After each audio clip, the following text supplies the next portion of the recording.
Having immunity against SARS-CoV-2 provides protection for people if they were to get exposed to the virus in the future. Now, a big study out of Sweden looks at the likelihood of a person getting long COVID, chronic disease, after catching the virus in people who were vaccinated compared to people who were not. So let's talk about it. Hey everybody, it's Dr. David. So with my ongoing push to educate not just myself, but everybody else, as more and more research has been coming in about not just COVID, but all other types of things related to our health, education, and the choices that we can make in terms of how we deal with them, has always been a big part of what I'm trying to do here. Okay. And I realize that sometimes I take stances that are more popular, less popular, but I realize most of the time that I also take a stance that gets people on both sides kind of agreeing with what I'm saying, but also somewhat not agreeing, and really depends on the particular issue. That's one of the reasons why I have this channel, is to provide information to you so that you can also make the best decision for yourself and for your family. Okay. Now, when it comes to SARS-CoV-2, the virus that causes COVID, at first, of course, when we first started learning about this in the early part of 2020, the big concern was all the hospitalizations and the deaths that were being seen from this virus, right? And let's face it, in those early few months, especially up in New York and other areas, things were bad. Okay. Now, then, of course, concerns started to develop over people who survived COVID, whether it was a hospitalization or even a mild course, but them going on to having more long-term symptoms, what people call long COVID. And that was something that, again, as a medical profession, we hadn't really thought much about relative to COVID. Those of us in the know when it comes to having chronic fatigue syndrome and other autoimmune diseases that are being triggered by viruses, we knew that this thing could happen. In a way, long COVID kind of confirmed for us that for many types of infections, it's not just a quick one and done for some people. For some people, it can have long-term effects. Okay. Now, of course, that's what we call long COVID. It's also referred to as post-COVID-19 conditions, or PCC. Okay. And the types of symptoms that have been seen for that include things like prolonged dizziness, chronic pain, brain fog, lack of concentration, loss of smell, loss of taste, shortness of breath, chest pain, new onset of debilitating anxiety, POTS, postural orthostatic tachycardia syndrome, chronic headache. So a lot of really debilitating things that people have been suffering for months, if not years, since their first infection. Okay. Now, of course, all the while, after the vaccine first was introduced in the winter of 2020, 2021, and most people were being, if they were going to choose a vaccine, they were starting to do that come springtime into the summer of 2021. And of course, with that, we started hearing about side effects of the vaccines. Many people had no problems whatsoever. I've talked openly about I had no problems, and nobody in my family has had any problems with it either. But there have been people who have had serious problems, people who have had myocarditis, pericarditis, POTS, the postural orthostatic hypertension that I've talked about, can happen both from the wild virus as well as from the vaccine. And so these are serious concerns also. And, let's face it, if you have a negative reaction to a vaccine or do terribly with the vaccine, with the virus itself, you're probably going to, or people for that matter, you're probably going to have your own opinions about everything going forward. Okay. Now, at this point, 70% of Americans are considered fully vaccinated against COVID.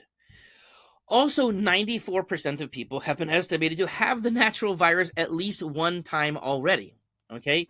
And of course, with this natural and this big time natural immunity that we have, the concerns about severe disease, hospitalizations and death, while they can still occur, have significantly gone down, both in terms of the incidence as well as the concern, because, of course, if we're not seeing as much, people wouldn't be as concerned about it. That's just obviously a natural progression. Okay.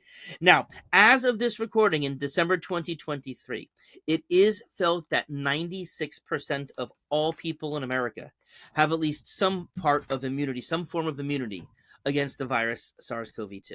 Okay. And of course, that means for protection later on. Okay. Now, of course, with this level of immunity that we have as a whole, the herd immunity, that's the reason why the pandemic was declared over, and we've moved into this more endemic phase where there will be COVID around. And it'll probably be around for a very long time. But obviously, our medical systems, we now know how to handle this virus much better.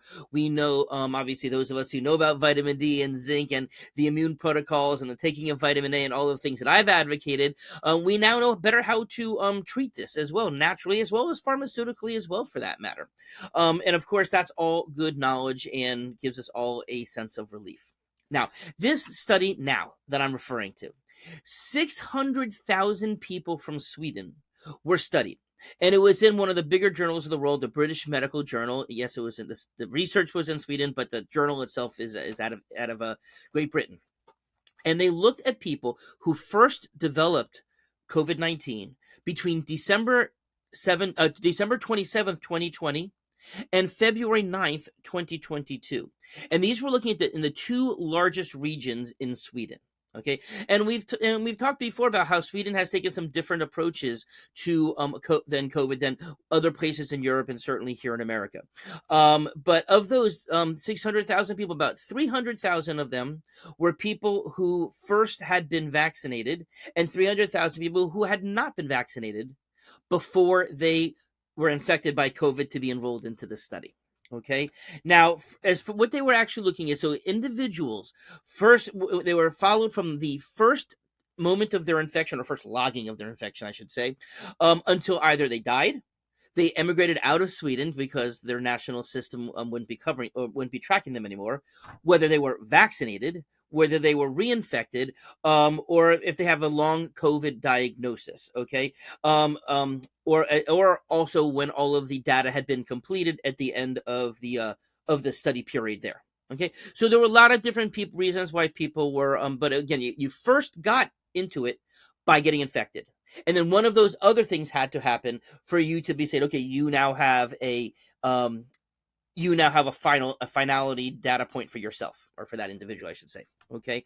Now, the individuals themselves who had received at least one dose of COVID-19 vaccine, okay, before they were now, if they had even one dose, I should say, that means that they were considered vaccinated. So that was the first thing to look at: people who had received at least one vaccine versus people who had no vaccines, who then got COVID. Did they go on to get long COVID?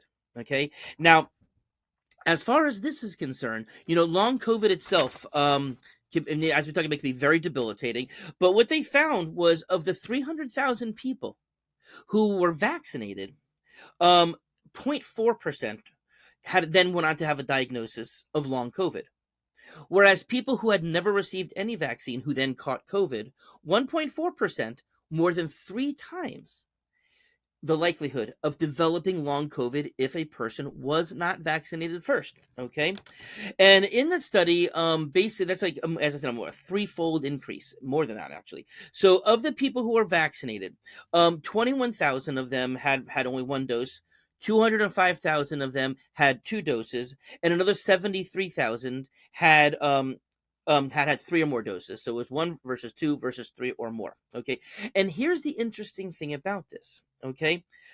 So of people who had 1 dose of the vaccine, it decreased, compared to a person who was not vaccinated, it decreased the chances of developing long COVID by 21%. If they had 2 doses, it reduced the chance of developing long COVID by 59%. And if they had 3 or more doses, then it was actually reduced by 73%. In other words, if a person, the more doses of the vaccine that a person were to have and then catch COVID, the more likely that they would then be protected and not develop long COVID. And 73% of people who had received 3 or more, again, showed that they didn't get long COVID, which is obviously a large percentage. I shouldn't say 73%. 73% reduction is what I meant to say. Excuse me. Okay, so really, the more this study here showed, the more vaccinated, the more protected you were against long COVID. Okay, now I will point out that there has not been any research, and I scoured to looking for this, but there's been no research that looks at how protected a person is against developing long COVID if they had the natural disease itself, compared to somebody who is catching it for the first time. Okay, and I think that would be important research to know, because yes, we are seeing that the vaccine, at least in this study, showed protection against it, but it would be kind of nice to know how much of a reduction compared to people when they get COVID the very first time, that having COVID once already, considering that most people have had it, how likely are they going to then go on to have a problem with long COVID after that? And we just don't know because that research hasn't been done. And kind of unfortunate because obviously if they were able to do this type of research on the vaccinated versus the non-vaccinated population, they could have done a research, and I guess they still could, for the